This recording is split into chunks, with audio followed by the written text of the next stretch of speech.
There are moments when destiny doesn't ask permission. It simply reaches through the fabric of your carefully constructed life and rips it wide open. For Joyce Evans, that moment came on an ordinary Tuesday morning when she carried fresh linens into the throne room and accidentally sat in a chair that had been empty for 6 years. The Luna's chair. The moon-blessed throne that every eligible she-wolf in the territory had tried and failed to claim. The chair that now refused to let her go. Before we dive deeper into this wild journey of power, prophecy, and forbidden desire, do me a favor. Hit that subscribe button, smash that like, and turn on notifications. Because trust me, you're going to want to catch every single twist in this werewolf destiny that's about to unfold. And believe me when I say, this is just the beginning. Now, let me take you back to where it all started. 6 years before that chair changed everything. Joyce was 16 when the council soldiers came for her mother. She remembered hiding in the root cellar, pressed against damp stone walls, her mother's whispered words still burning in her ears. Stay silent. Stay invisible. They can never know what you are. The screams had echoed through the floorboards above. Her mother's voice, strong and defiant, even as they dragged her away. Then silence.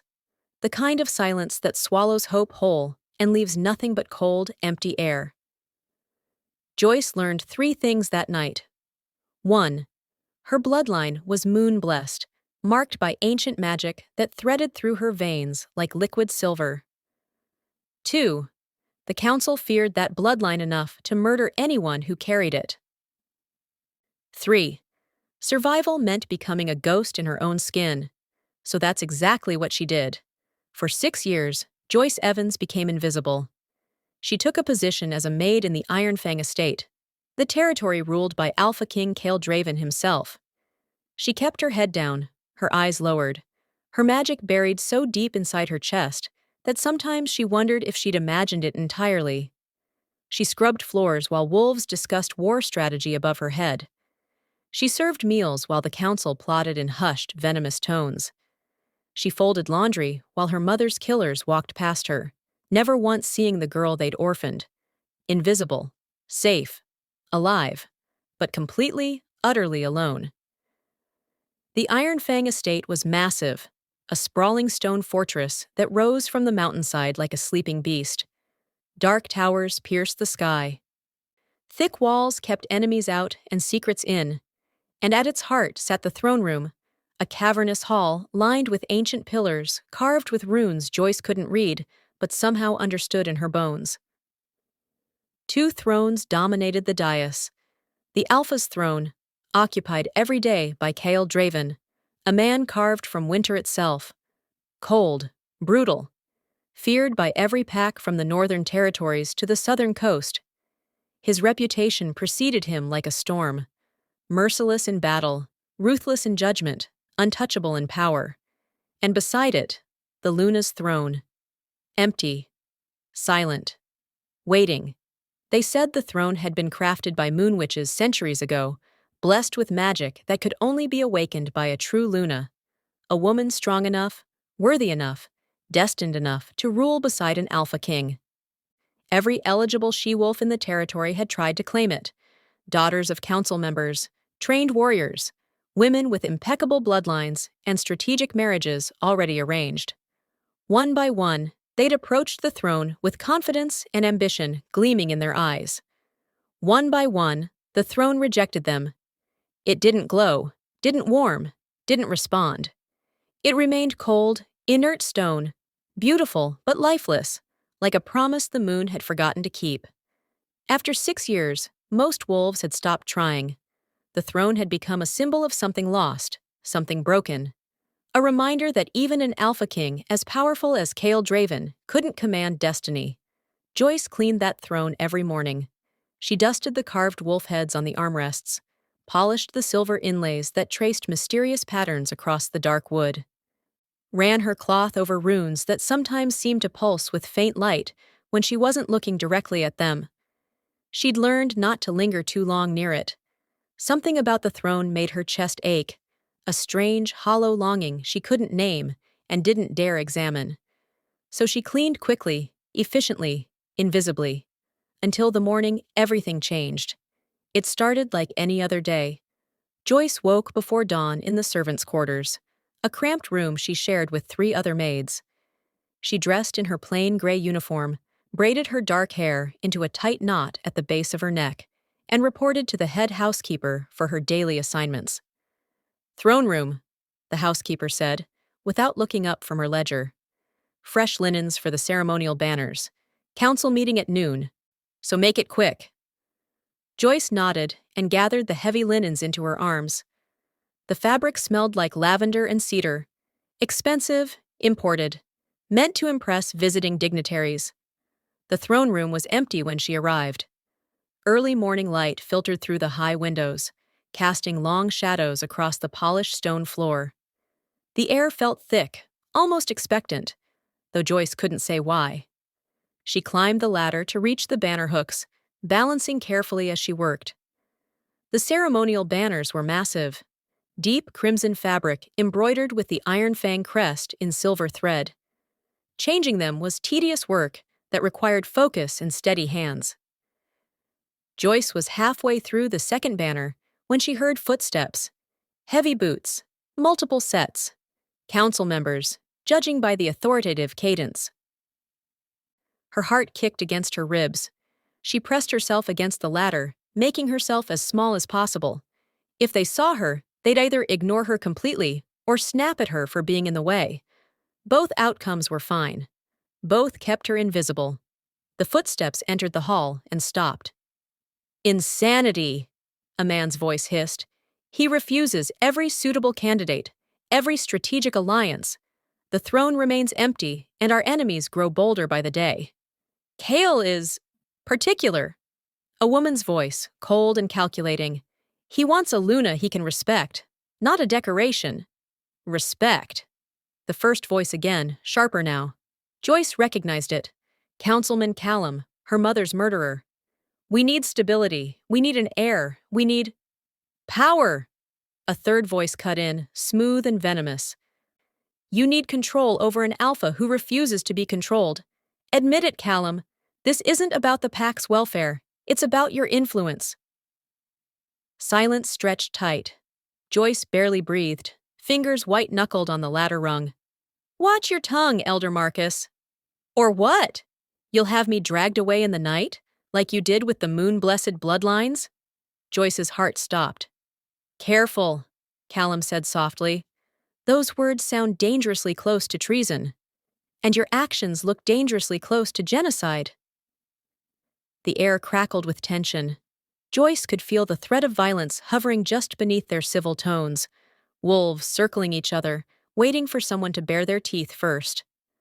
"The Moon-Blessed were a threat to natural order," Callum said. "Their magic was unstable, dangerous. The Council made the right choice. The Council made a choice out of fear. Fear keeps us alive, Marcus. You'd do well to remember that." Footsteps retreated.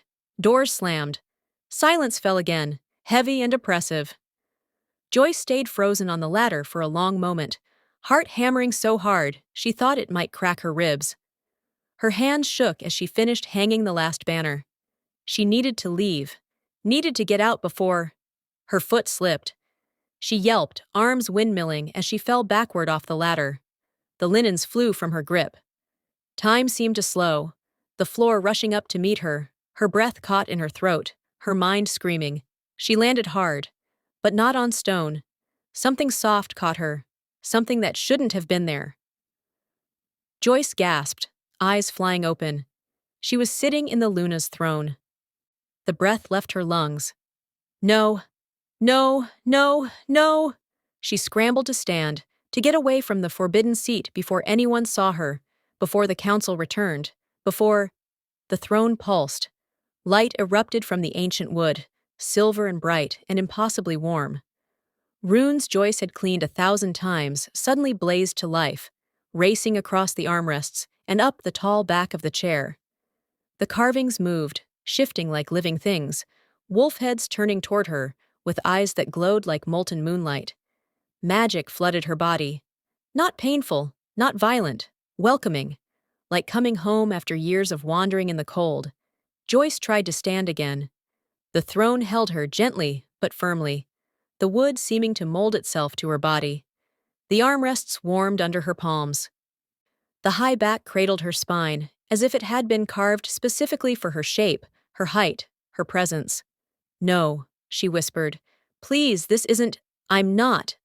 The throne pulsed again, and then it spoke, not in words, not in any language she could name, but in a whisper that resonated through her bones, ancient and certain and utterly undeniable. "Chosen." Joyce's breath shattered. Silver light poured from the throne in waves, washing across the floor like liquid moonlight. The ancient magic that Joyce had spent 6 years suppressing suddenly surged to the surface, responding to the throne's call. Her skin began to glow. Faint at first, then brighter, silver threads racing up her arms and across her collarbone like veins of starlight. "No!" Joyce gasped. "Stop! Please stop!" The throne doors burst open, warriors flooded in, weapons drawn. Their eyes widened at the sight. The throne blazing with magic, the maid girl glowing like captured moonlight, power crackling through the air so thick it made their wolves whimper and press low. "Secure the hall!" someone shouted. "Get the Alpha, now!" The throne, it's activating. More wolves poured in, council members, servants, everyone drawn by the pulse of magic that reverberated through the entire estate like a bell struck by fate itself. Joyce couldn't move. The throne wouldn't release her. Her magic wouldn't stop flowing. Everything she'd hidden, everything she'd buried, everything she'd become invisible to protect. It was all spilling out in waves of silver light that illuminated every shadow in the hall. They were all staring at her, seeing her, really seeing her for the first time in 6 years. And then he entered. Cale Draven. The Alpha King strode into the throne room like a force of nature contained in human form. Tall, broad-shouldered, moving with the kind of lethal grace that made predators look twice before attacking. His dark hair was pulled back from a face carved from harsh angles and colder nights. Gray eyes swept the room with brutal efficiency, cataloging threats, assessing variables, calculating responses. Those eyes landed on Joyce and stopped. The entire hall fell silent. Kyle walked forward slowly, each step deliberate. Warriors parted before him like water. Council members pressed back against the walls. The only sound was the soft echo of his boots on stone and the pulse of magic radiating from the throne. He stopped at the base of the dais. Joyce couldn't breathe, couldn't move, could only stare at the man she'd served silently for 6 years, the man who'd never truly looked at her until this moment. Kyle's eyes narrowed, not in anger, in confusion, recognition, something that looked almost like shock flickering across features that never showed surprise. "You," he said quietly. The single word carried through the hall like a command. "You're the maid, the one who cleans this room." Joyce's throat closed. She managed a tiny nod. "Your name?" "Joyce." Her voice cracked. "Joyce!" Something flickered in his eyes at the surname. Evans, a moon-blessed name, one the council had tried to erase. "Stand," Cale ordered. "I can't," Joyce whispered. "The throne won't. It won't let me go." Kyle's jaw tightened. He climbed the dais steps slowly, approaching her with the caution of someone approaching a wild, wounded animal. When he reached the throne, he extended a hand. "Take it," he said. Joyce stared at his offered hand. Taking it felt like accepting something she didn't understand, didn't want, wasn't ready for. But the throne's magic pulsed encouragingly beneath her, and her own magic responded, reaching toward him like he was somehow part of the equation she'd been trying to solve her entire life. She placed her trembling hand in his. The bond snapped into place instantly. Joyce gasped. Cale's eyes flashed silver, his wolf surging to the surface, recognizing something primal and undeniable. Heat rushed through her palm where their skin touched, racing up her arm and spreading through her chest like wildfire. The mate bond. No, that was impossible. She was nobody. She was invisible. She was— Luna, someone whispered. The word rippled through the crowd like a spark catching dry grass. The throne accepted her. She's moon-blessed. The maid is Luna. Silence! Kale's voice cracked like thunder. The hall fell quiet instantly. He pulled Joyce to her feet. The throne released her finally, but the silver glow remained on her skin, pulsing in time with her racing heartbeat. Kale kept her hand in his, fingers tightening when she tried to pull away. Don't, he said quietly. You'll collapse if I let go. The magic is still settling. He was right. Joyce could feel it, power flooding her system faster than her body could process, making her dizzy and unsteady. Kale's presence somehow grounded it, channeled it, kept it from overwhelming her completely.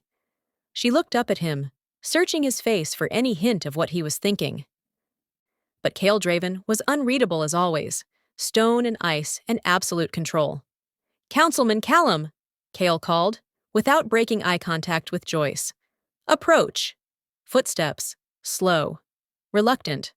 Callum emerged from the crowd, his face twisted with barely concealed fury. His eyes locked on Joyce with venomous recognition. "You," he breathed. "Catherine's daughter." Joyce flinched. Hearing her mother's name from the man who'd killed her felt like a blade between her ribs. "Explain," Kale demanded coldly. "Now." Callum's lip curled. "That girl carries moon-blessed blood. Illegal bloodline. The council declared all descendants of the moon-blessed line enemies of the state 6 years ago. She should have been executed with her mother." The words hung in the air like an executioner's blade. Kale's grip on Joyce's hand tightened fractionally, the only outward sign of his reaction. "You knew she was here," Kale said. It wasn't a question. "We suspected," Callum admitted, "but she was insignificant, a maid, powerless. We saw no reason to murder a child?" Kale's voice dropped to something lethal. "To hunt down a girl who posed no threat to anyone?" "She posed every threat," Callum snapped. "Moon-blessed bloodlines are unstable, dangerous. Their magic corrupts everything it touches. Your own father understood this when he signed the decree."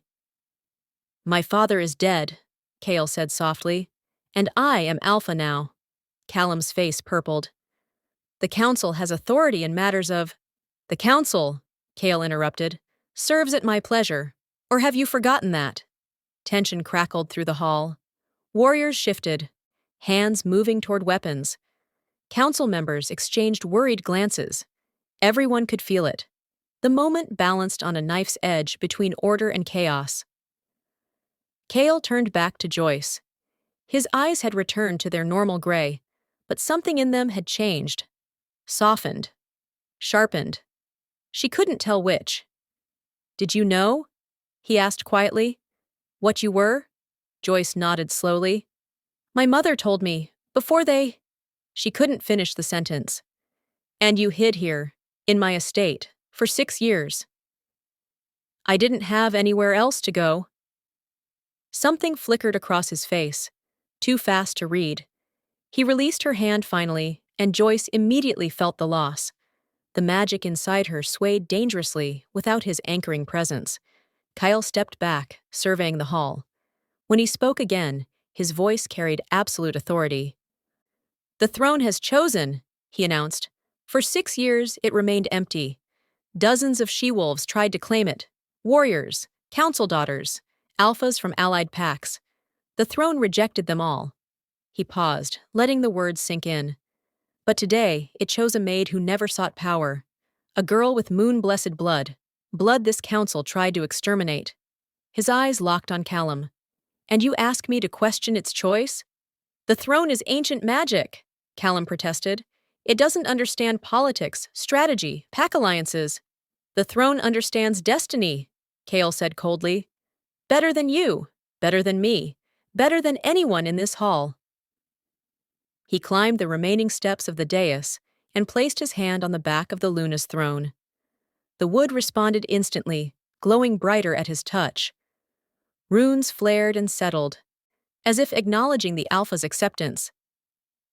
"Joyce Evans," Kale said, turning to face her fully. The throne has named you Luna of Ironfang. Do you accept?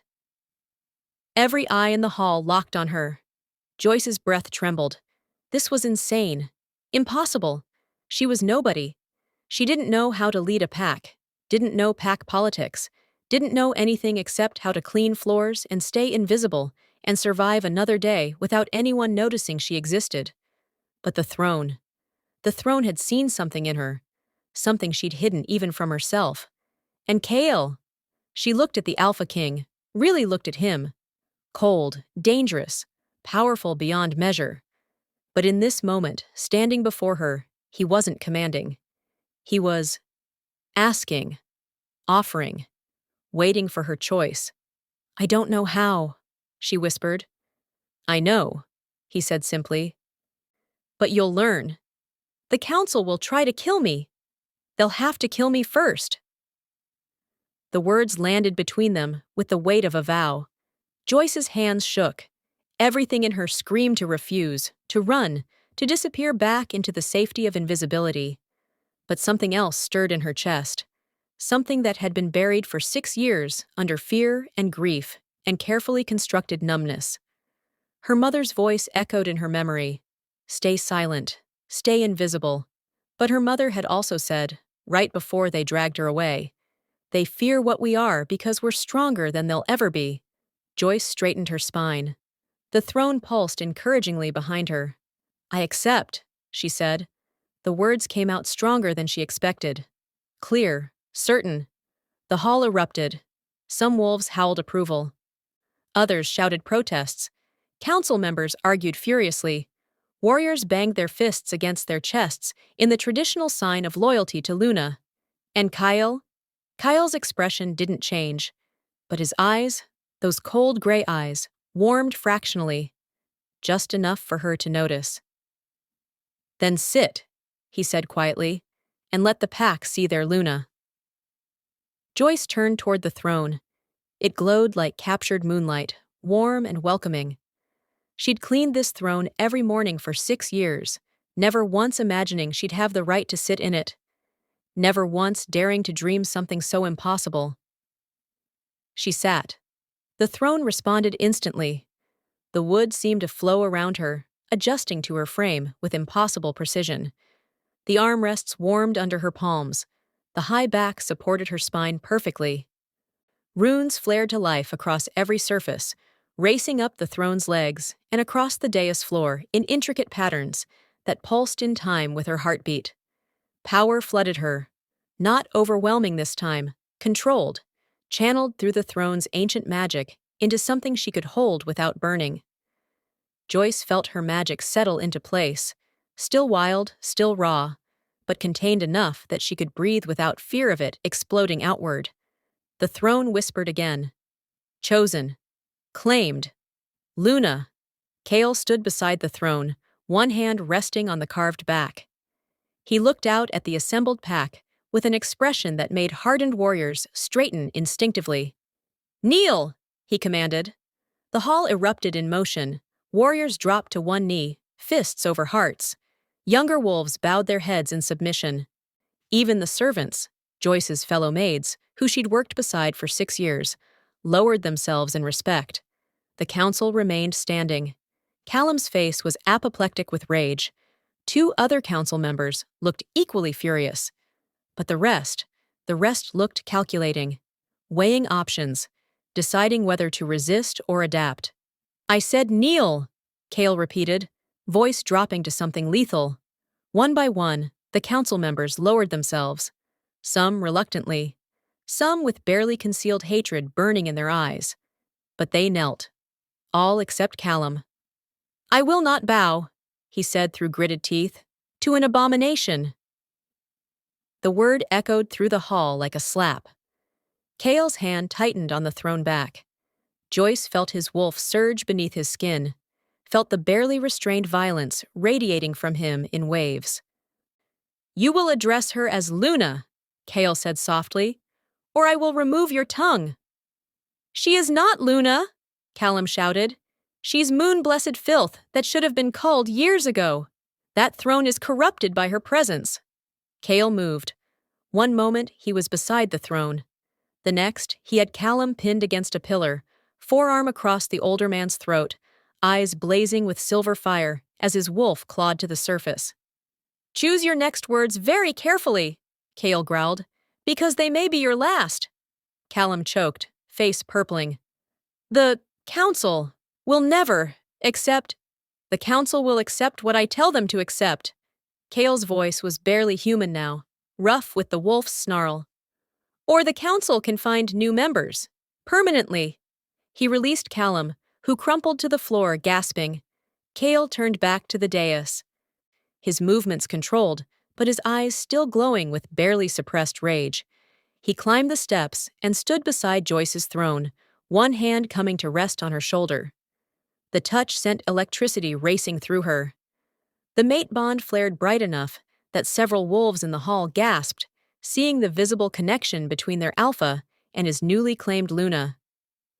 "This is Luna Joyce Evans," Cale announced, his voice resonating with alpha authority that made every wolf in the room straighten instinctively. "Moon-blessed, throne-chosen, mine to protect and honor. Anyone who threatens her threatens me directly. Anyone who questions her right to sit in that throne questions my judgment as alpha. And anyone," his eyes locked on Callum, "who raises a hand against her will answer to me with their life." Silence. Absolute. Suffocating. Joyce felt tears burning behind her eyes, but refused to let them fall. She would not cry. Would not show weakness. Not now. Not when hundreds of eyes watched her, judging, assessing, deciding whether she deserved the power that had just been thrust into her trembling hands. The throne pulsed beneath her, offering support, offering strength. She accepted it. Joyce lifted her chin, straightened her spine, and looked out at the pack with as much composure as she could summon. Her voice, when she spoke, was soft but steady. "I never asked for this throne," she said. "I never wanted power, or status, or recognition. I wanted to survive, that's all. Just survive." She paused, meeting the eyes of wolves who hours ago would never have dared look at her directly. "But the throne chose me anyway. And I will not dishonor that choice by refusing it out of fear." A murmur rippled through the crowd. "I don't know how to be Luna," Joyce continued. "I don't know pack politics or strategy or ancient laws. But I know what it feels like to be hunted. I know what it means to lose everything. And I know," her voice strengthened, "that this pack deserves a Luna who will fight for them with everything she has. Even if everything she has isn't much yet."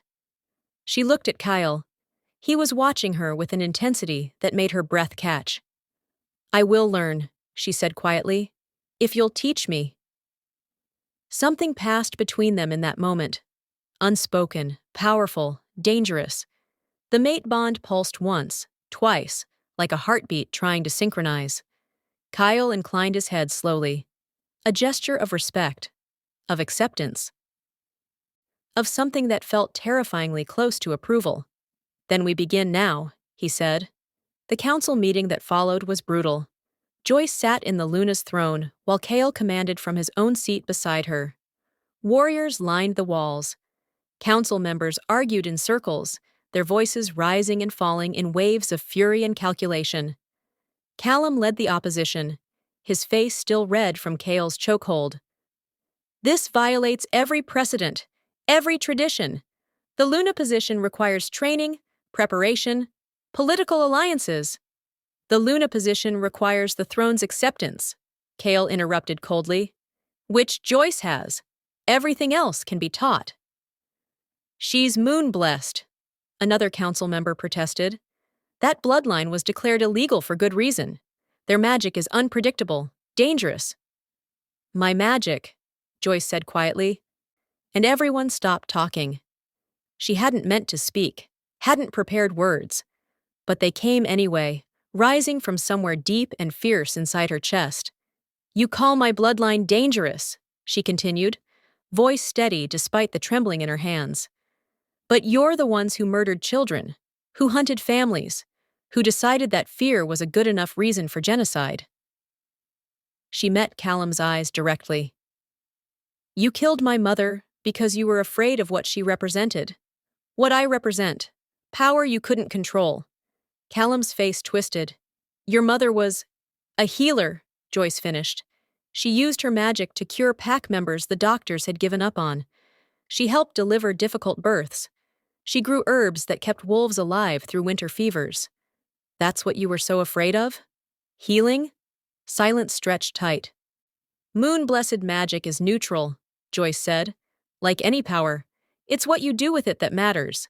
And you chose to see it as a threat because you couldn't own it, couldn't weaponize it, couldn't use it to consolidate your control over the pack.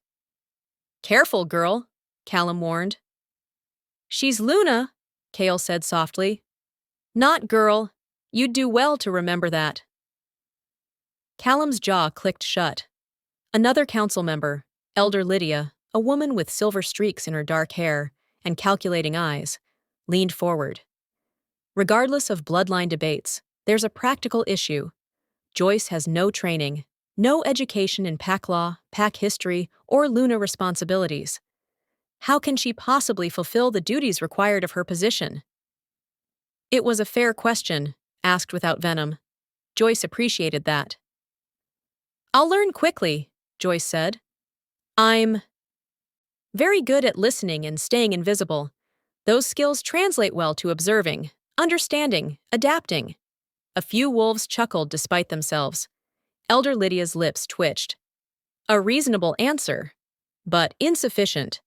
The Luna position isn't just ceremonial. You'll be expected to mediate disputes, manage pack resources, represent Ironfang at territory gatherings, and, she paused meaningfully, produce an heir within 3 years to secure pack stability. Joyce's face flamed. The mate bond pulsed uncomfortably, and she felt Kale's attention sharpen beside her. The heir question is premature, Kale said flatly. Focus on immediate concerns. Elder Lydia inclined her head, but her point had been made. The entire hall now buzzed with the implications. Luna and Alpha. Mate bond acknowledged. Heirs expected. The political calculations were already spinning in 100 minds. Joyce wanted to disappear into the throne, but the throne wouldn't let her shrink. It kept her spine straight, kept her visible, kept her present in a way that made her skin crawl and her heart race. The meeting dragged on for hours. Arguments, counter-arguments, proposed restrictions on Joyce's authority. Kale's flat refusals to limit his Luna's power. Compromises negotiated and discarded. Through it all, Joyce sat in the throne and felt magic humming beneath her skin, responding to the tension in the room with increasing intensity.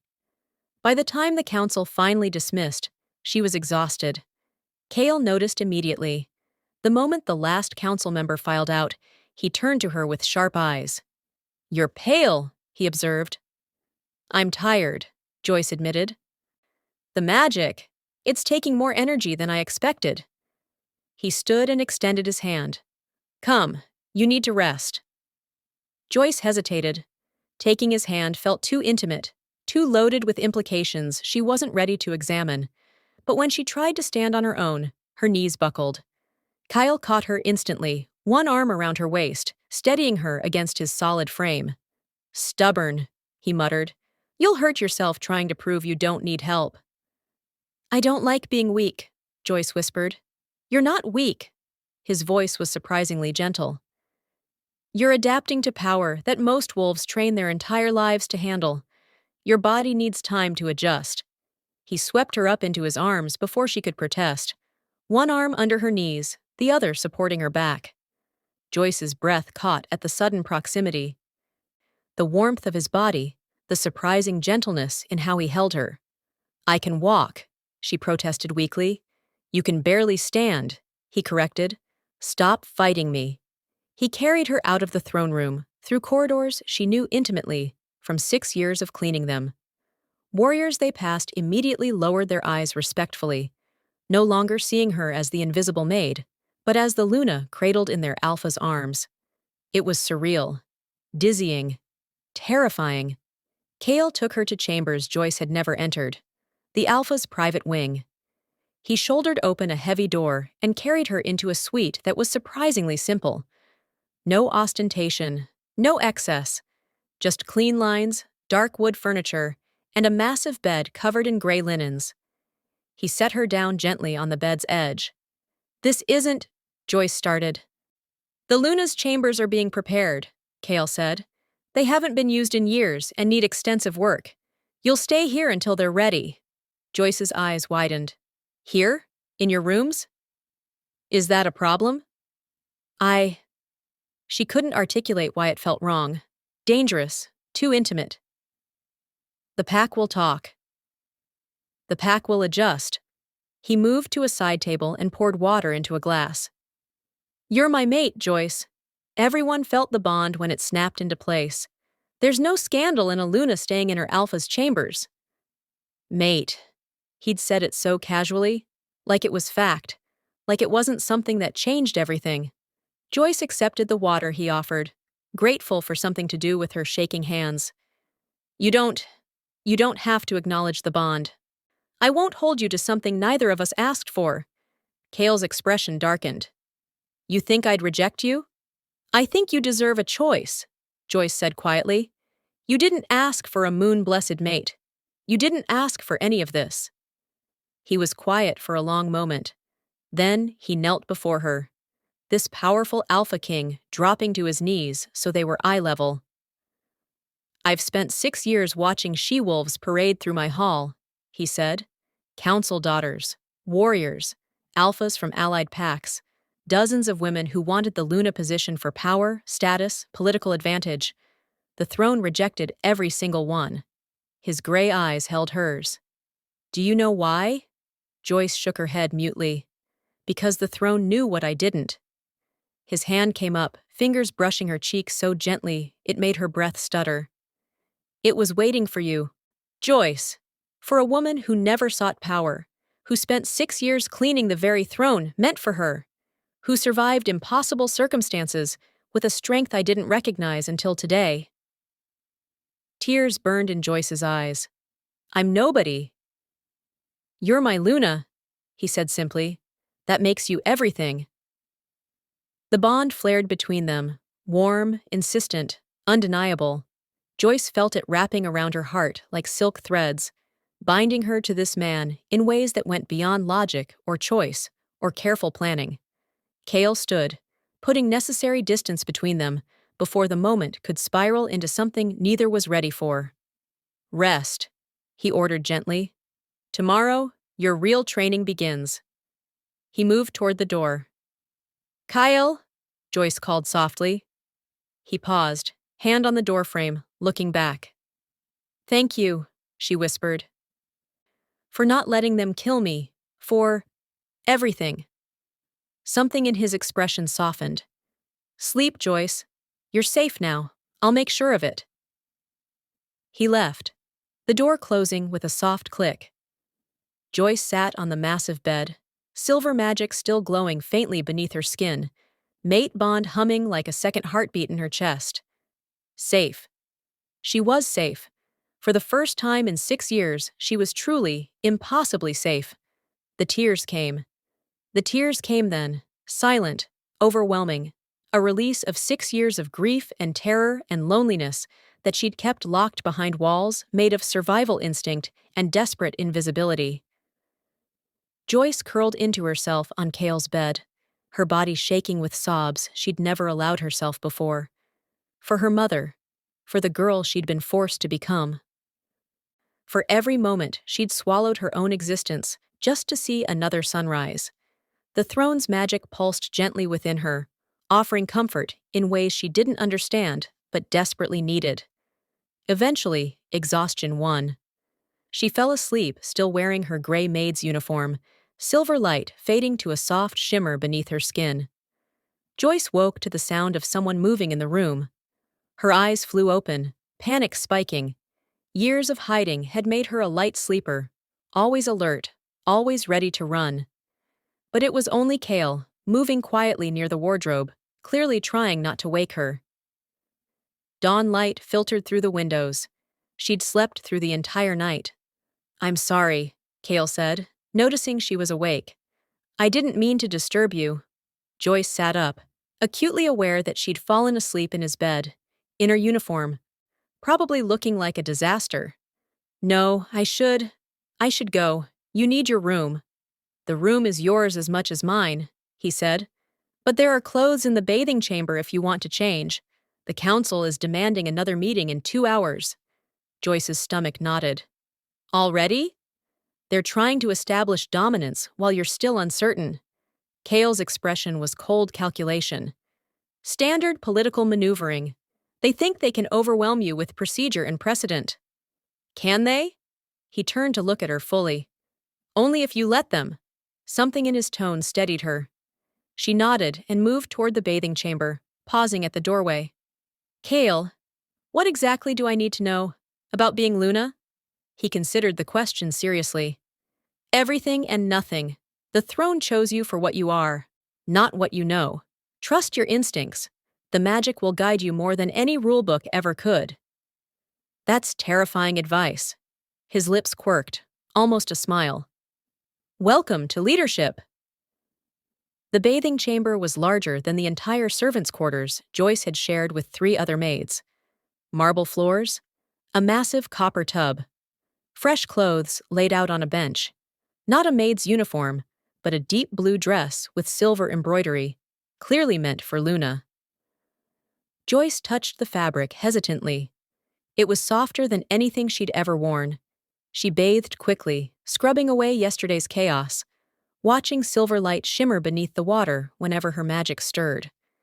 The throne had changed something fundamental in her, not just her position, but her entire relationship with the power she'd spent 6 years suppressing. The dress fit perfectly. Someone had taken her measurements while she slept, or the magic had adjusted it to her frame. Either option was unsettling. When she emerged, Kyle was waiting. His eyes tracked over her, sharp and assessing. Better. You look like Luna now. Joyce wanted to argue that looking like something didn't make it real, but Kale was already moving toward the door. Come. We have work to do before the council descends again. He led her through corridors she'd cleaned hundreds of times, but everything felt different now. Warriors nodded respectfully as they passed. Servants pressed against walls and bowed their heads. Young wolves stared with wide eyes at the Luna who'd appeared out of nowhere. They reached a library Joyce had never been allowed to enter, a vast room lined floor to ceiling with ancient texts, scrolls, and leather-bound volumes that smelled like time itself. Kale pulled out several books and spread them across a massive table. Pack law, he said, tapping one tome. Territory agreements, Luna responsibilities, alliance structures. You need to understand the framework you're operating within. Joyce's head spun, looking at the sheer volume of information. How long did it take you to learn all this? 15 years, Kale said. I started training at 5. I have 2 hours. Then we focus on what matters most. He opened the first book to a marked page. The Council's power comes from 3 sources: tradition, pack law, and the Alpha's delegation of authority. They'll try to use all 3 to limit your influence. For the next 90 minutes, Kale walked her through the political minefield she was about to enter. He explained which council members could be reasoned with, which ones were Callum's puppets, and which ones were simply waiting to see who'd win before choosing a side. Elder Lydia is your best potential ally, he said. She respects competence over bloodline. Prove you can handle the position, and she'll support you. Councilman Marcus is sympathetic, but too weak to openly oppose Callum. The others, he shrugged, will follow power. Meaning you.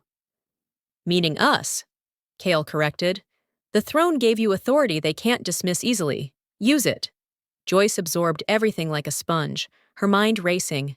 6 years of listening silently to conversations she wasn't meant to hear had taught her to process information quickly, to spot patterns, to understand subtext. Maybe invisibility had prepared her for this after all. A knock at the library door interrupted them. Alpha! A warrior entered, bowing quickly. The council is assembled. They're growing impatient. Kyle's jaw tightened. Let them wait. But Joyce stood. No. Making them wait looks like fear. We go now. Kale's eyes flashed with something that might have been approval. He offered his arm. Joyce took it, feeling the mate bond pulse warmly where their skin touched. Together, they walked to the throne room. The council had brought reinforcements. Joyce felt her stomach drop as they entered the hall. Not just the usual council members, but visiting alphas from allied packs. Witnesses. Political pressure disguised as diplomatic courtesy. Callum stood at the center, a smug smile playing at his lips. Alpha Kale, he said smoothly. And the Luna. How gracious of you to join us. The pause before Luna was deliberate, insulting. Kale's grip on her arm tightened fractionally, but Joyce kept her expression neutral. Don't react. Don't give him the satisfaction. They climbed the dais together. Joyce settled into the Luna's throne, feeling it respond immediately, warming, supporting, reinforcing her presence with gentle pulses of magic. Kale took his seat beside her, close enough that their wolves could feel each other through the bond. Let's begin, Kale said coldly. Callum gestured to the visiting alphas. We've invited neighboring pack leaders to witness this historic occasion, the first Luna claiming the Iron Fang throne in 6 years. They have questions. Of course they did. This was theater, a public challenge disguised as diplomacy. An alpha stepped forward, tall, scarred, with the kind of presence that suggested he'd earned his position through violence. Alpha Marcus of Stoneclaw. I mean, no disrespect, but many of us are concerned. Moon-blessed bloodlines were outlawed for good reason. Their magic has historically proven unstable, dangerous to pack cohesion. Joyce felt eyes burning into her from every direction. The hall had filled with wolves, far more than usual. All watching, all judging. The throne disagrees with your assessment, Kale said flatly. The throne is ancient magic, Alpha Marcus countered. It doesn't understand modern pack dynamics, political alliances, the careful balance we've maintained. The throne, Joyce interrupted quietly, chose me because of what I am, not despite it. Silence fell. She hadn't planned to speak, but the words came anyway, rising from somewhere deeper than conscious thought. Moon-blessed magic isn't a weapon, Joyce continued, standing slowly. The throne's light followed her, casting silver shadows across the dais. It's a gift meant for healing, for growth, for nurturing life. My mother used her power to save pack members your doctors had given up on. She delivered cubs born too early to survive. She grew medicinal herbs through winter when nothing else would bloom. She descended one step, letting them see the silver glow beneath her skin. The council declared my bloodline illegal because they feared what they couldn't control, because our magic answered to the moon, not to political authority, because we represented power that couldn't be bought, bargained, or bent to serve anyone's agenda. Another step. My mother died because she refused to weaponize her gifts, because she believed healing was sacred, because she wouldn't become what they wanted her to be. Joyce's voice strengthened, carrying through the hall with authority that surprised even her. So when you ask if moon-blessed bloodlines are dangerous, yes, we are. To anyone who thinks power exists only to dominate, to anyone who believes control matters more than care, to anyone who would rather kill what they can't understand than learn from it. She met Alpha Marcus's eyes directly. But to this pack, I am exactly what the throne knew you needed.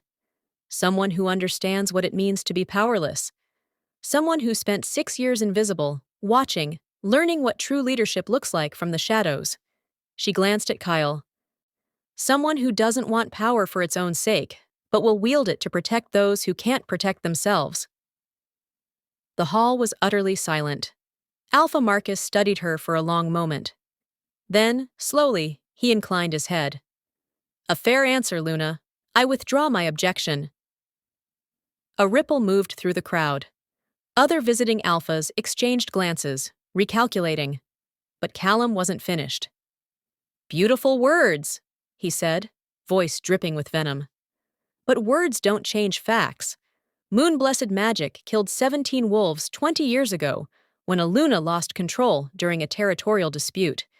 It corrupted an entire pack's bloodline in the Western Territories, causing mutations that took 3 generations to breed out. It did none of those things, Joyce said firmly. Blood magic did.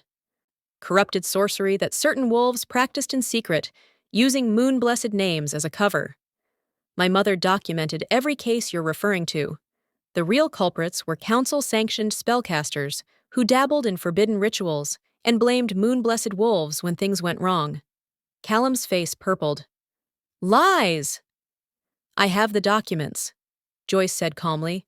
My mother kept records, names, dates, evidence of council members authorizing blood magic experiments and then murdering the moon-blessed witnesses to cover their tracks. She paused, letting that sink in. Would you like me to make them public, Councilman? The threat hung in the air like a blade. Callum's jaw worked soundlessly.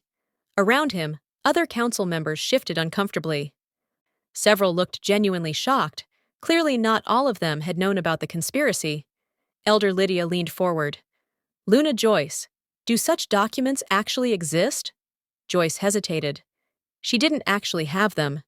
Her mother had kept journals, but they'd been destroyed when the house was burned. But Callum didn't know that, and his reaction had been far too telling. They exist, Joyce lied smoothly, safely stored where the council can't reach them. Cale's eyes cut to her sharply.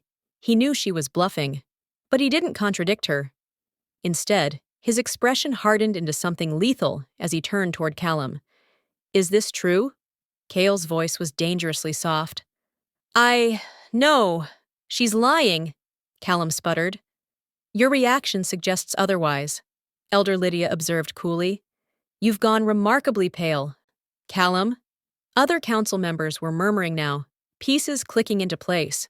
The too convenient timing of moon-blessed deaths. The lack of evidence beyond Callum's testimony. The way he'd pushed so hard for the extermination decree. This is slander, Callum shouted. A desperate attempt to what? Joyce demanded. To survive? To expose the truth? You murdered my mother, Councilman. You hunted down innocent families. You committed genocide because you were afraid of magic you couldn't control.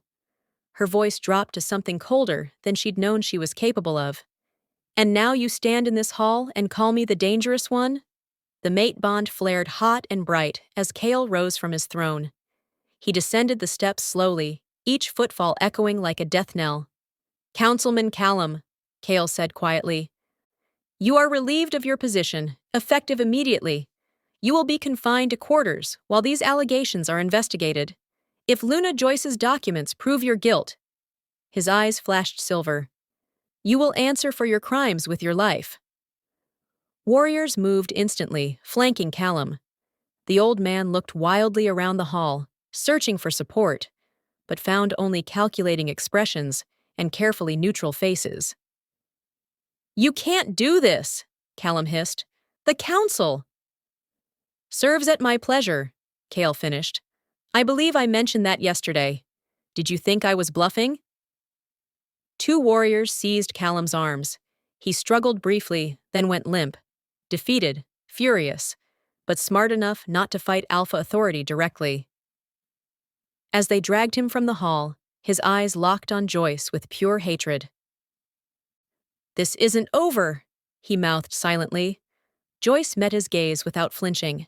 Maybe 6 years ago, that look would have sent her running, but she'd spent too long afraid. She was done shrinking. The hall remained tense, even after Callum disappeared. Visiting alphas watched carefully, assessing the new power dynamic. Council members looked shaken, some relieved, others clearly nervous about their own secrets. Elder Lydia stood. Luna Joyce, I formally request access to your mother's documents for council review. If what you say is true, there may be other irregularities that need addressing. Joyce forced herself to maintain composure. Of course, Elder. I'll have them delivered within the week. A week to somehow find, forge, or fabricate documents that may not even exist. Perfect. But she'd worry about that later. If there's nothing else, Kale said, voice carrying absolute authority. This meeting is concluded. The visiting alphas began filing out, most looking thoughtful rather than hostile. The immediate political crisis had been averted. Joyce had proven she could think on her feet, could command a room, could use information as a weapon. She'd proven she was more than a powerless maid. As the hall emptied, Elder Lydia approached the dais. She studied Joyce with sharp, intelligent eyes that missed nothing. "That was well played, Luna," she said quietly. "Risky, but effective." "Thank you, Elder. Do you actually have your mother's documents?" Joyce hesitated. Lying to Lydia felt more dangerous than lying to Callum. The older woman radiated a competence that suggested she'd see through deception immediately. "Some of them," Joyce said carefully, "enough to prove the general truth of what I claimed." Lydia's lips quirked. "I see. Well, I suggest you spend the next week ensuring you have enough documentation to support your allegations. It would be unfortunate if Callum's supporters found grounds to challenge your credibility so early." It wasn't quite approval, but it wasn't condemnation either. Joyce inclined her head.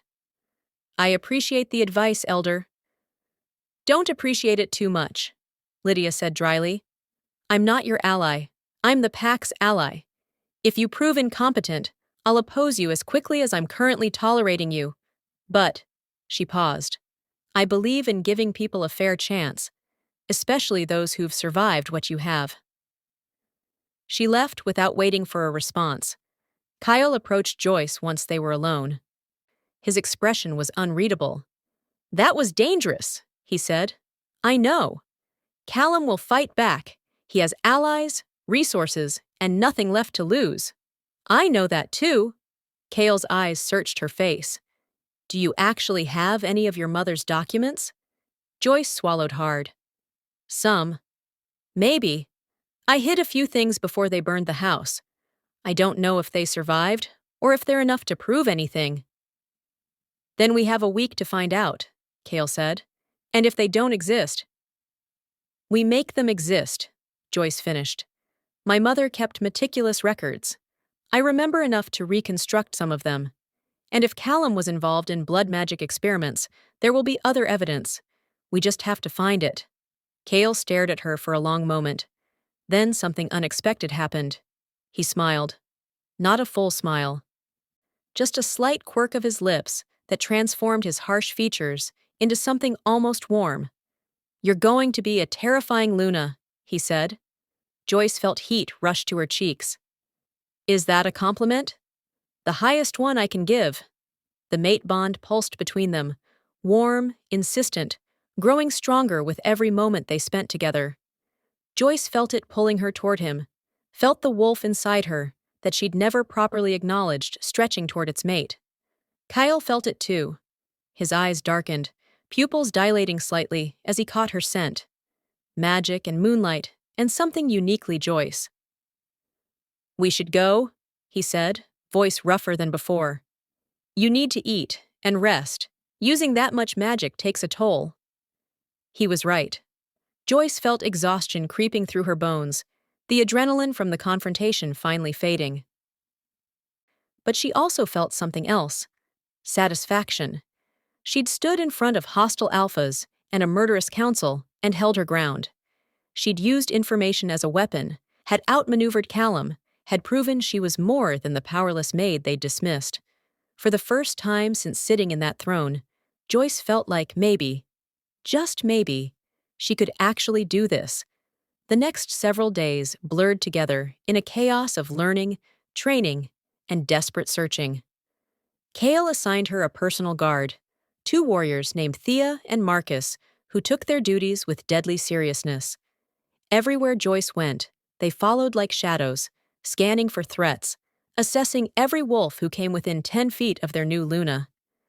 At first, it was claustrophobic, but Joyce quickly realized they weren't there to control her. They were there to keep her alive, because the threats came immediately. Anonymous notes slipped under doors, whispers in corridors that fell silent when she approached. A servant who tried to poison her breakfast, caught only because Thea had been trained to test all Luna's food first. The servant claimed she'd been paid by an unnamed council member. Before they could question her further, she swallowed a cyanide capsule and died in minutes. Someone was cleaning up loose ends. Cale's response was swift and brutal. He increased security throughout the estate, established new protocols for food preparation, and publicly executed 2 wolves found plotting against Joyce's life. "Too harsh," Elder Lydia murmured after the executions. "Too necessary," Cale countered coldly. "Anyone who threatens my Luna dies. I want that message delivered clearly." Joyce watched the bodies burn and tried not to think about how quickly violence had become normal. How easily she'd accepted that her survival required other people's deaths. Being Luna meant making impossible choices. She was beginning to understand that. Training consumed her days. Cale hired tutors to teach her pack law, history, protocol. She studied maps of territory boundaries, memorized alliance structures, learned the formal language used in diplomatic correspondence. But it was the magic training that terrified her most. Cale brought in an elderly wolf named Sienna, one of the few remaining practitioners of ancient moon magic who'd survived the purges. Sienna was tiny, ancient, and completely fearless. "Show me what you can do," she demanded the first day. Joyce hesitated. "I don't really know how to control it. It just happens when I'm threatened or emotional." "Then get emotional," Sienna said cheerfully. "Attack her," she told Marcus. Marcus's eyes widened. "Elder, I can't." "Do it, or I'll have the Alpha reassign you to latrine duty." Marcus looked at Joyce apologetically, then lunged. Instinct took over. Silver light exploded from Joyce's palms, slamming Marcus backward into the wall hard enough to crack stone. He crumpled, groaning. "Good," Sienna said, as if Joyce hadn't just nearly killed a warrior. "Now do it again, but controlled." They trained for hours every day. Joyce learned to summon her magic without emotional triggers, to shape it into different forms: shields, weapons, healing energy. She learned that moon-blessed power responded to intention more than technique, that it flowed better when she stopped trying to control it and started guiding it instead. "Your mother would be proud," Sienna said one evening after a particularly exhausting session. "She was one of my students, before everything." Joyce's breath caught. "You knew her?" "I trained her," Sienna confirmed. "Taught her everything she knew about moon magic. Catherine was brilliant, powerful, and far too kind for the world she was born into." The old woman's eyes grew distant. "They killed her because she refused to use her gifts to harm others. Even when they threatened her, threatened you, she wouldn't break that vow." Tears burned in Joyce's eyes. "I barely remember her. Just pieces. The way she smelled like lavender. How she sang when she worked. The warmth of her hands when she healed my scraped knees." "She saved you that night," Sienna said quietly. "Used the last of her magic to cast a concealment spell over you before they dragged her away. That's why they never found you in the cellar. Why you were able to disappear." She reached out and touched Joyce's cheek gently. "She gave her life so you could have yours. Don't waste that gift being afraid of what you are." The words settled into Joyce's chest like stones. Heavy, grounding, undeniable. Meanwhile, the search for her mother's documents became increasingly desperate. Cale sent trusted warriors to the ruins of Joyce's childhood home. They dug through ash and rubble, searching for anything that might have survived the fire. After 3 days, they returned with a small metal box, scorched, dented, but intact. Inside were journals, burned at the edges, water-damaged, but readable. Joyce's hands trembled as she opened the first one. Her mother's handwriting, elegant, precise, filled page after page. Medical notes, herbal recipes, and buried throughout, carefully coded observations about council meetings, blood magic experiments, suspicious deaths. "This is it," Joyce breathed. "This is what we need." She spent 2 sleepless nights transcribing the relevant sections, filling in gaps from memory, reconstructing the narrative of council corruption that had led to the moon-blessed purges.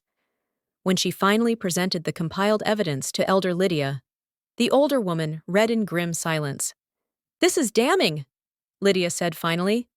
"If even half of this is verifiable, we're looking at systematic abuse of power going back 20 years. Can you verify it?" "I can try. Some of these cases I remember. The official explanations never quite added up." She looked at Joyce with something close to respect. "You realize what you're doing? You're not just defending yourself, you're threatening the entire power structure Callum built."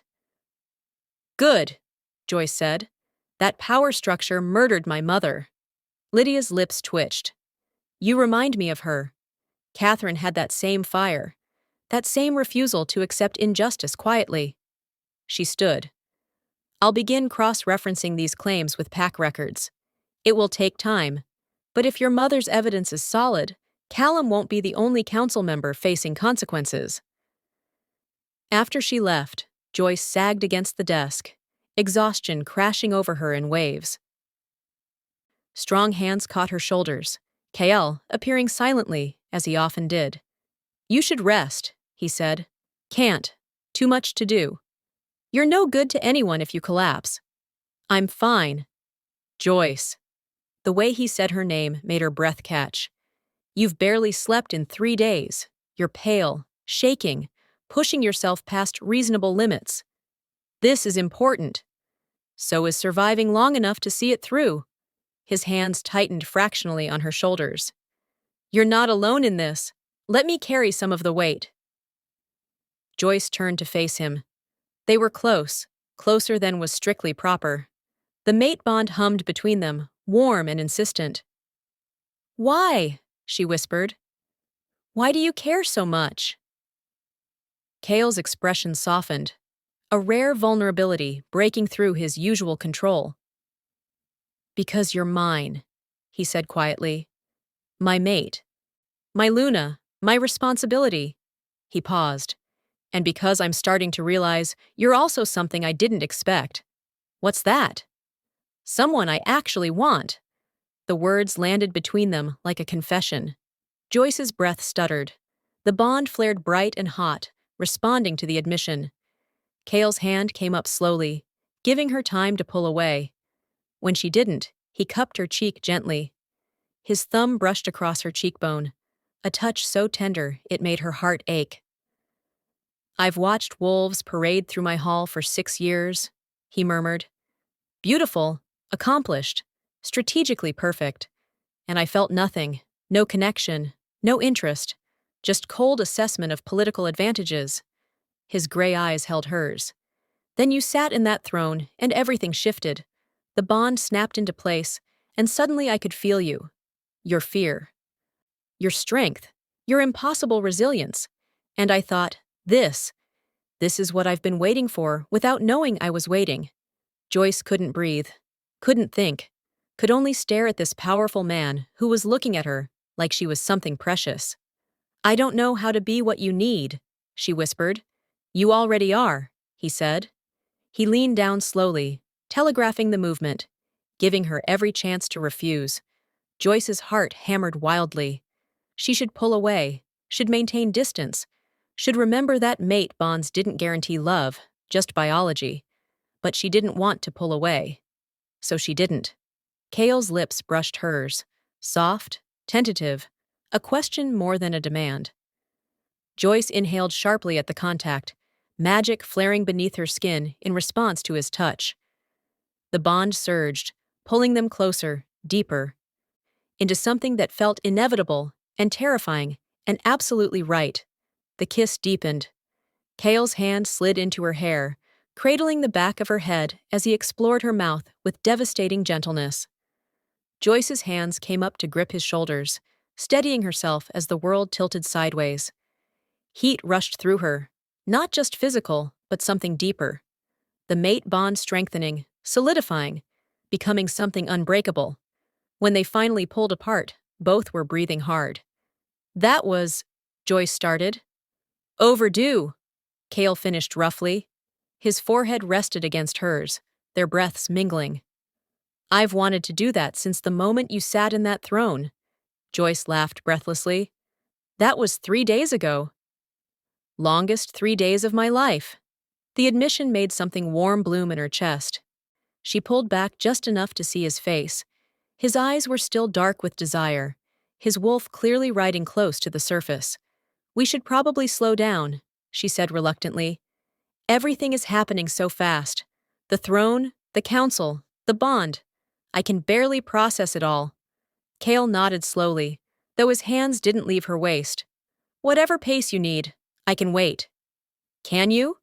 Joyce's eyes dropped to his mouth, still close enough to kiss again if she wanted. His grip tightened fractionally. "I'm an alpha king. I've spent my life mastering self-control. But Joyce—" His voice dropped to something almost raw. "You test it more than any battle I've ever fought." The words sent heat rushing through her. The mate bond pulsed approvingly, urging them closer, deeper, into the completion it craved. But Joyce needed time.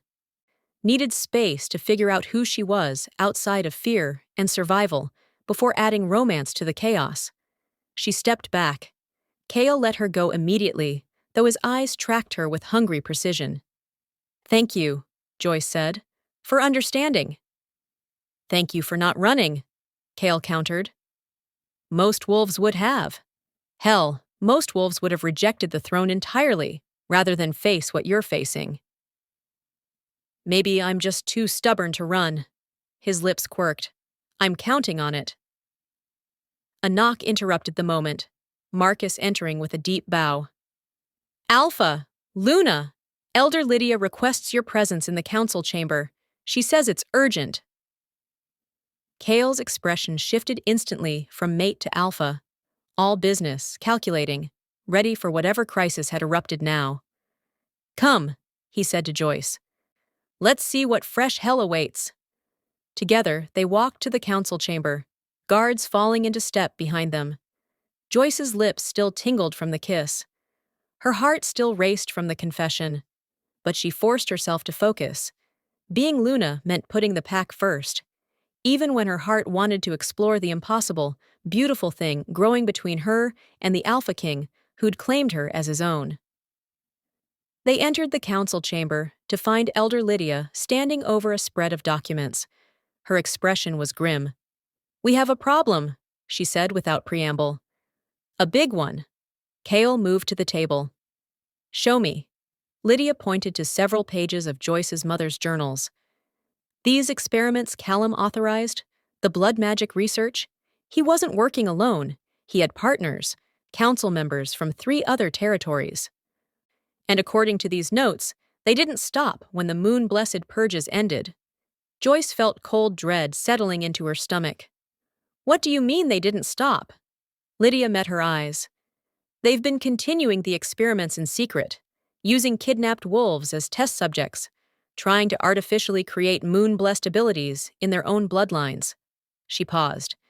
"And according to your mother's last entry, they were close to succeeding." The room fell silent.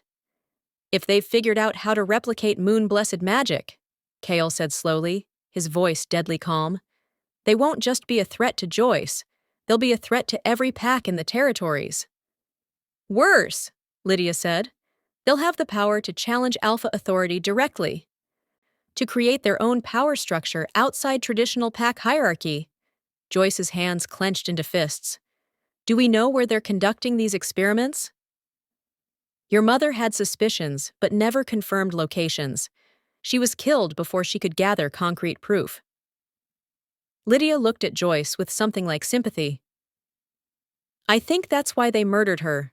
Not just because she was moon-blessed, but because she'd figured out what they were doing." Rage burned through Joyce. Hot, fierce, demanding action. Her mother hadn't just died to protect her. She'd died trying to stop a conspiracy that threatened the entire wolf world. "Then we finish what she started," Joyce said firmly. "We find these bastards. We shut down their experiments, and we make sure they can never hurt anyone else." Kale's eyes gleamed with approval. "Agreed. Lydia, work with our intelligence network. Find any connections between Callum and council members in other territories. Look for unusual disappearances, unexplained deaths, anything that might indicate where they're operating." "Already started," Lydia confirmed. But Alpha, this goes deeper than we thought. If multiple territories are involved, we're looking at a conspiracy that spans years, decades, possibly. Rooting it out won't be quick or clean. I don't care about quick or clean, Kale said coldly. I care about protecting this pack, and my mate. His hand found Joyce's, fingers interlacing with hers. The gesture was possessive, protective, and utterly public. A statement to everyone in the room that Luna Joyce was under his personal protection. The bond flared warm and bright between them. Joyce squeezed his hand back. Then we start investigating. Tonight. The investigation consumed them. Kale pulled together his most trusted intelligence operatives, wolves who specialized in gathering information through methods the Council would never approve of. They began reaching into other territories, making quiet inquiries, following threads that might lead to the blood magic conspiracy. Meanwhile, Joyce continued her Luna training with renewed intensity. She couldn't afford to be weak, couldn't afford to be an easy target. If her mother had been murdered for getting too close to the truth, Joyce needed to be strong enough to survive what came next. Sienna pushed her harder in magic training. "You're holding back," the old wolf observed, "afraid of your own power. That fear will get you killed." "I'm not afraid." "You're terrified," Sienna corrected, "of losing control, of becoming the monster they said moon-blessed wolves were, of proving Callum right." The words hit too close to home. "My mother's magic was gentle," Joyce whispered. "Healing, growth, life. Mine feels different, sharper, more aggressive." "Because you've been hunted your entire life," Sienna said. "Your magic adapted to keep you alive. That doesn't make it wrong, it makes it yours." She placed a wrinkled hand over Joyce's heart. "Moon-blessed power reflects the wolf who wields it. Your mother's gentleness came from a lifetime of peace before the purges. Your strength comes from surviving them. Honor both." The lessons settled into Joyce's bones. That night, she practiced alone in the training courtyard, summoning silver shields, crafting light into weapons, learning to channel her power with precision instead of panic. She didn't hear Kale approach until he was right behind her. "You should be resting," he said. "So should you." He moved beside her, watching silver light dance across her palms. "You're getting stronger." "Not strong enough." "Joyce?" "I felt them today," she interrupted. "The wolves in the pack who still think I'm a threat, who believe Callum's lies about moon-blessed bloodlines, who are just waiting for me to prove them right by losing control and hurting someone." She extinguished the magic with a sharp gesture. "I can't afford to be anything less than perfect. One mistake, and I give them ammunition to remove me. Or worse." Kyle was quiet for a moment. Then he stepped in front of her, blocking her view of the training yard, forcing her to look at him. "You're not going to be perfect," he said. "No Luna is. No Alpha is.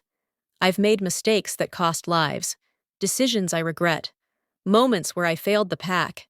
His hands came up to frame her face. "But perfection isn't what makes a good leader. It's what you do after you fail, how you learn, how you keep going even when you're terrified." "I am terrified," Joyce admitted, "every single day." "Good," Kale said. "Fear keeps you sharp, keeps you cautious. The moment you stop being afraid is the moment you become arrogant, and arrogance gets people killed." Joyce leaned into his touch, letting his warmth ground her. "How do you do it? Carry the weight of so many lives without breaking?" "I don't carry it alone," he said simply. "I have advisors, warriors I trust, and now—" His thumb brushed her cheekbone. "I have you." The mate bond pulsed between them, warm and steady. Joyce felt some of her tension ease. She wasn't alone in this.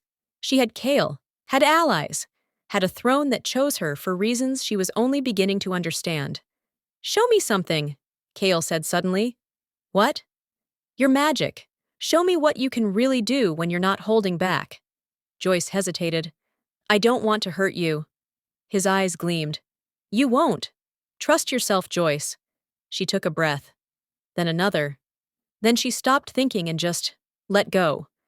Silver light exploded from her body in waves, not violent, but vast. It rolled across the courtyard like luminous fog, casting everything in moonlight. Within the light, Joyce could feel everything. Every heartbeat in the estate, every wolf sleeping or waking or standing guard, every blade of grass, every stone, every living thing connected through invisible threads of magic. It was overwhelming, beautiful, terrifying. And at the center of it all, blazing like a second sun, was Kale. Their bond glowed brighter than anything else, a connection so strong, so fundamental, that Joyce couldn't imagine how she'd ever existed without feeling it. She opened her eyes to find Kale staring at her with an expression she'd never seen before. Awe. That, he breathed, is what the council fears. Joyce let the magic recede slowly, pulling it back into herself. I can feel everything, everyone. It's too much sometimes. That's because you're trying to control it, Kale said. Stop controlling, start directing. Let it flow through you instead of fighting to contain it. How do you know so much about magic you don't possess? His lips quirked. I've spent 6 years studying everything I could about moon-blessed abilities, preparing for a Luna I didn't know would be you. He stepped closer, into her personal space, eyes locked on hers. I knew the throne would only accept someone extraordinary. I wanted to be ready. Joyce's breath caught. And am I? Extraordinary? You're everything, Kale said roughly. Everything I didn't know I needed, and everything I'm terrified of losing. He kissed her then, harder than before, more desperate. Joyce responded without thinking, her hands fisting in his shirt, pulling him closer. The mate bond roared approval, magic flaring between them in cascading waves of silver and heat. Kyle's hands slid down her back, pressing her against him as he deepened the kiss. Joyce made a sound, half gasp, half moan, that seemed to break the last of his restraint. He lifted her effortlessly, her legs wrapping around his waist, as he backed her against the courtyard wall. Tell me to stop, he growled against her mouth. If you want me to stop, tell me now. Joyce's answer was to kiss him again, harder, claiming him as thoroughly as he was claiming her. The bond between them exploded into full awareness, no longer just a connection, but a complete merging. Joyce could feel Kyle's desire, his wolf's desperate need for its mate, his barely leashed control threatening to snap.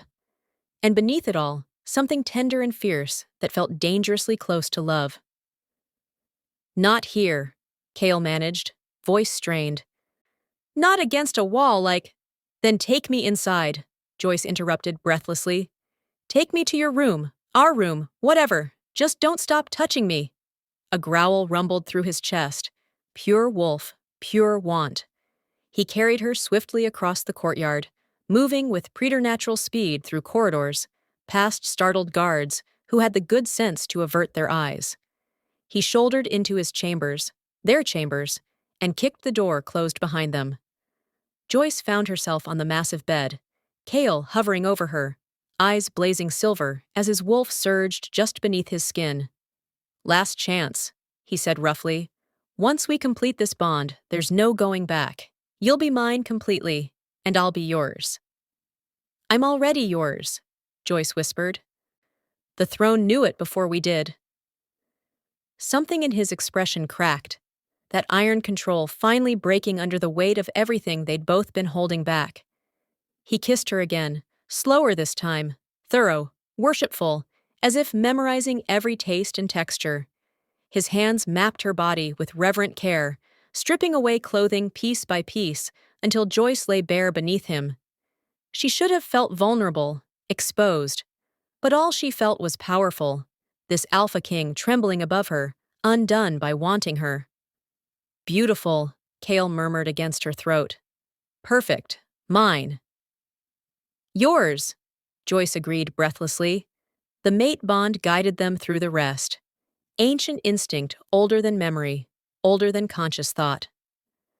When they finally came together, The bond completed with a surge of magic so intense, the windows in the chamber shattered, silver light pouring out into the night. Every wolf in the estate felt it. The Alpha and Luna, finally bound, finally complete, finally, irrevocably, theirs. Joyce woke wrapped in Kale's arms, their bodies tangled together beneath silk sheets, morning light filtering through the broken windows. Her entire body ached, but it was a good ache, a satisfied ache. The mate bond hummed contentedly between them, no longer urgent and demanding, but settled, steady, a constant presence she'd carry for the rest of her life. Kale was already awake, watching her with those intense gray eyes. "Morning," Joyce said, voice rough. "Morning." His hand traced lazy patterns down her spine. "How do you feel?" "Different," she admitted. "I can feel you. Not just emotionally, but everywhere. Like you're part of me now." "That's the completed bond," Kale explained. "We're connected on every level, physically, emotionally, magically. You'll be able to sense when I'm in danger, feel my emotions if they're strong enough, and I'll feel yours." Joyce processed that. "So you'll know if I'm lying?" His lips quirked. "Mostly. Why? Planning to lie to me?" "Not planning to," Joyce said. "But I seem to be developing a talent for political deception." He laughed. A real laugh, warm and genuine. "You're going to be a magnificent Luna. Terrifying, but magnificent." A knock at the door interrupted them. "Alpha," Marcus's voice, carefully controlled. "Forgive the interruption, but Elder Lydia says it's urgent." Kale sighed. "Give us 10 minutes." "Yes, Alpha." They dressed quickly. Joyce acutely aware of new marks on her skin. Bite marks at her throat, scratches down her back. Claiming marks that any wolf would recognize instantly. She was thoroughly, publicly, undeniably claimed now. The thought should have scared her. Instead, it felt right. They found Elder Lydia in the war room, maps spread across the table, her expression grim. "We found them," she said without preamble. "The blood magic facilities. 3 locations across 2 territories. And," she hesitated, "there's something else."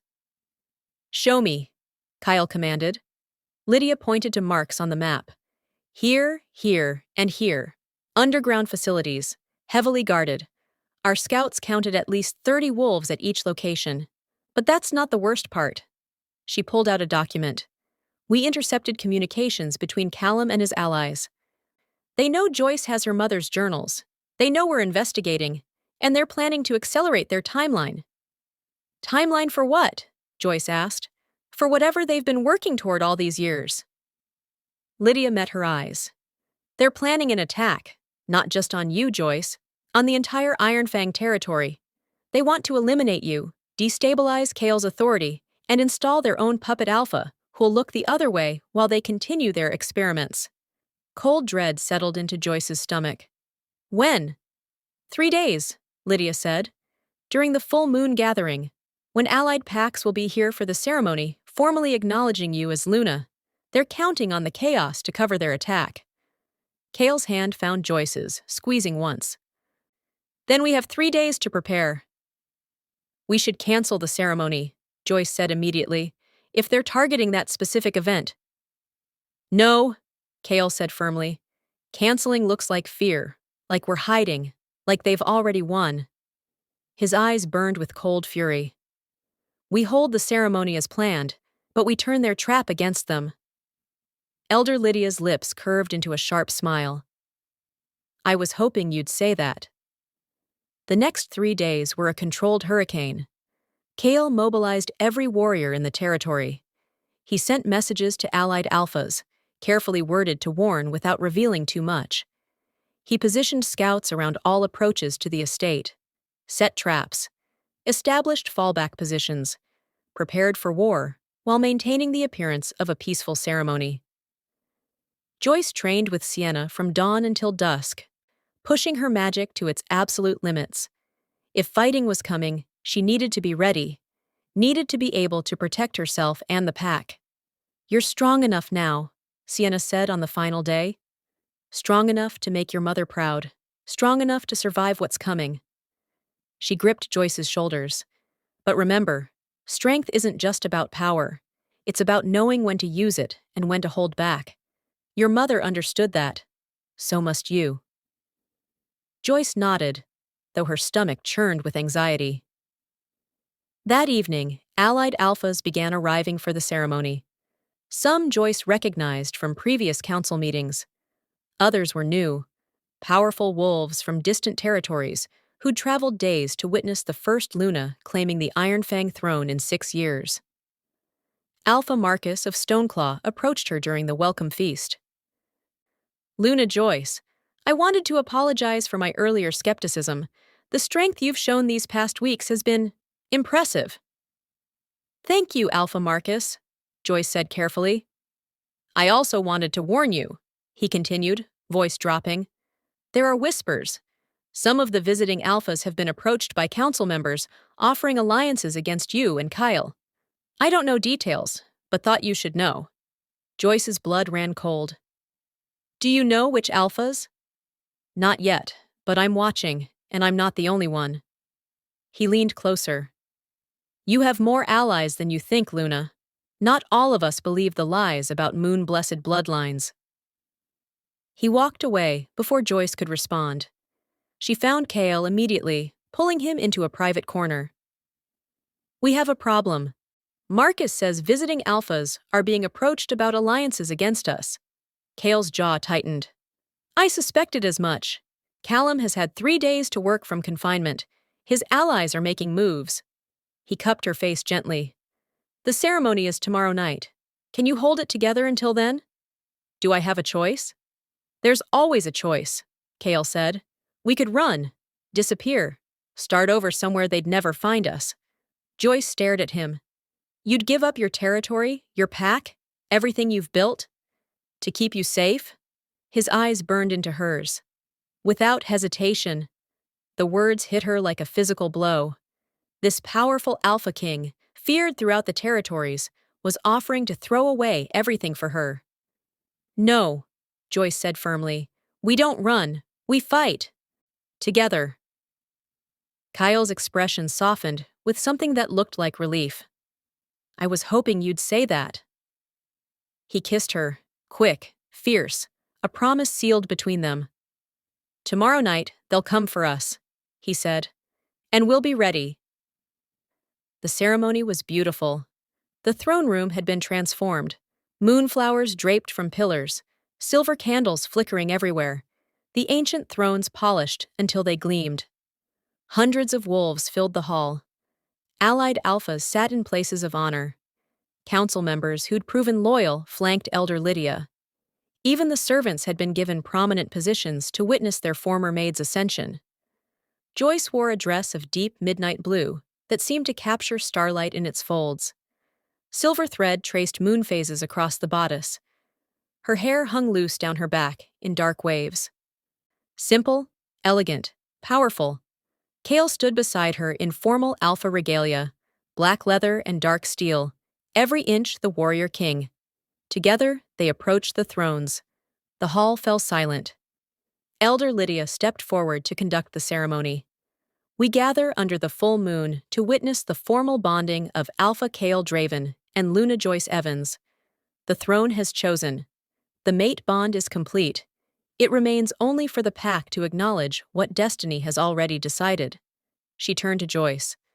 Luna Joyce, do you swear to protect this pack with your life, your magic, and your loyalty? To stand beside your alpha through war and peace? To honor the throne that chose you? Joyce's voice rang clear through the hall. I swear it. Alpha Kyle, do you swear to honor your Luna as your equal, to protect her with your life? To share power and responsibility as the moon intended? I swear it, Kale said firmly. Then, by the authority vested in me by pack law and moon magic, I declare you Alpha and Luna of Ironfang. May your reign be long and prosperous. The pack erupted in howls, joyous, wild, a celebration that shook the walls. Joyce felt tears burning in her eyes. This was real. She was really Luna, really bonded to Kale, really standing in front of hundreds of wolves who accepted her authority. For one perfect moment, everything felt right. Then the windows exploded. Wolves poured through, masked, armed, moving with military precision. Blood magic crackled through the air, corrupting everything it touched.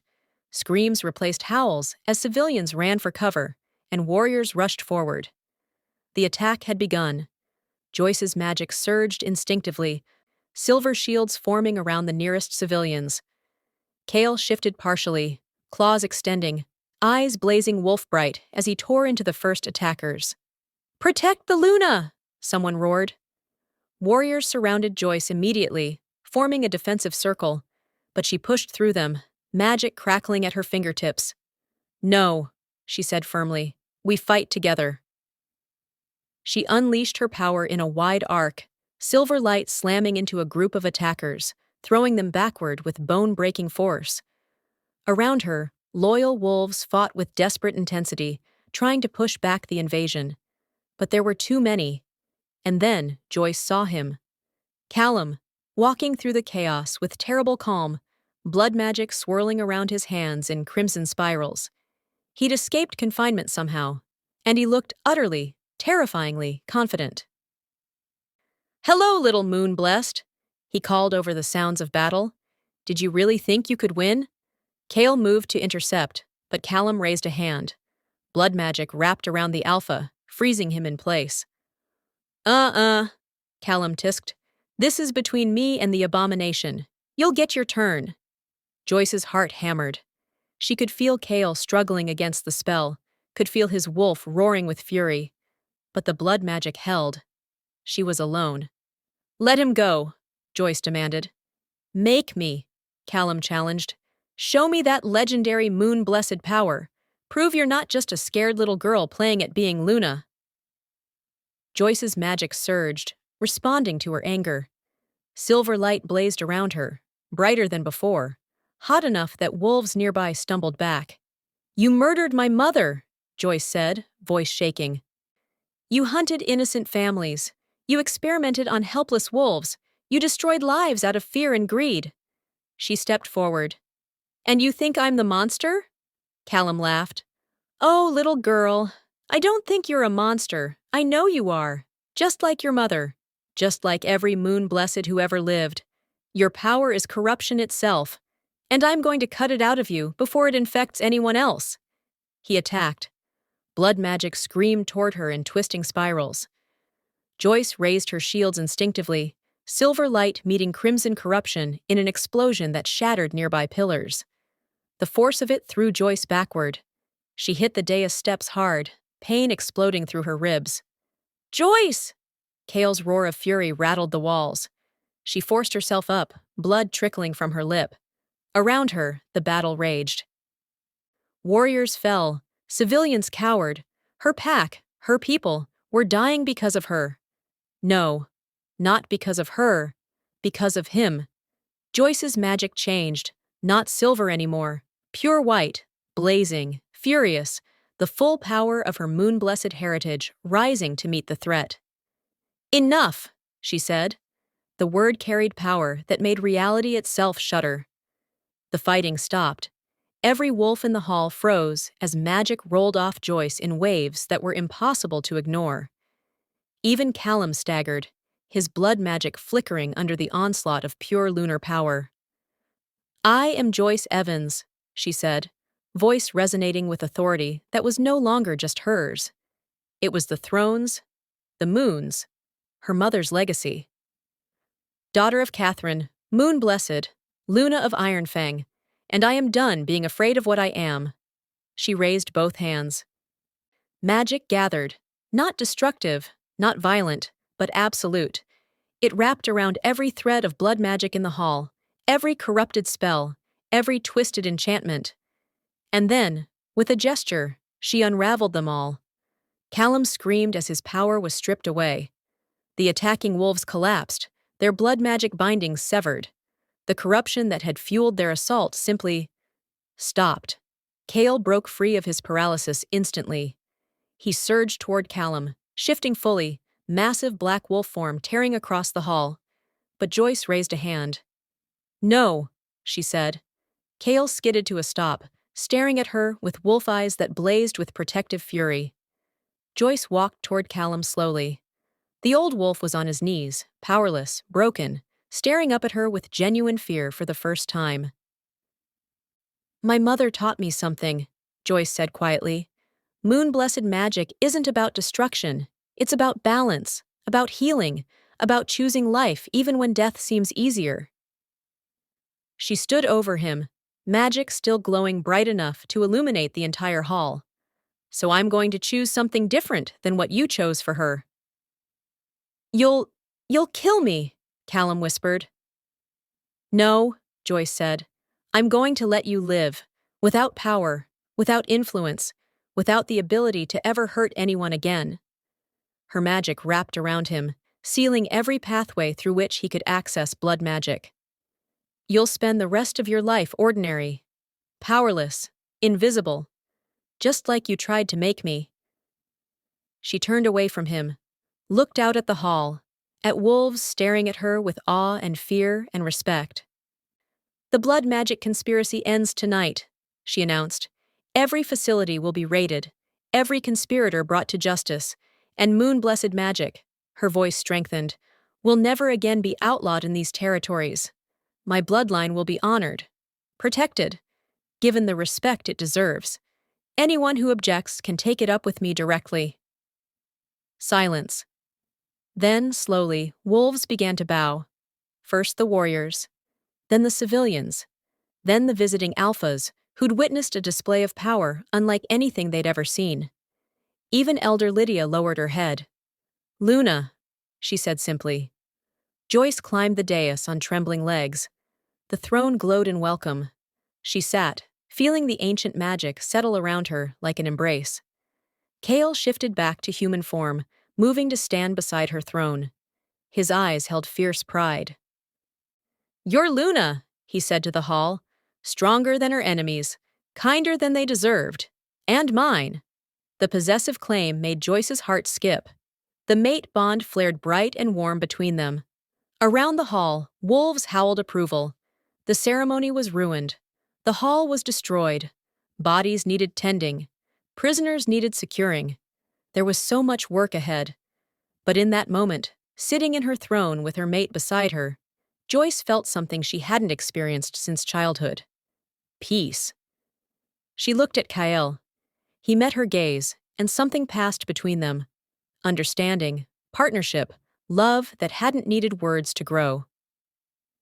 Ready for the next crisis? He asked dryly. Joyce laughed despite everything.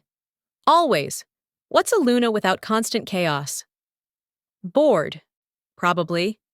Then I guess I'll never be bored. His hand found hers, fingers interlacing. No, you definitely won't. The throne pulsed contentedly beneath her. And Joyce Evans, former maid, moon-blessed orphan, Luna of Ironfang, finally, truly, came home. If you loved Joyce's journey from invisible maid to powerful Luna, don't forget to subscribe, like, and hit that notification bell.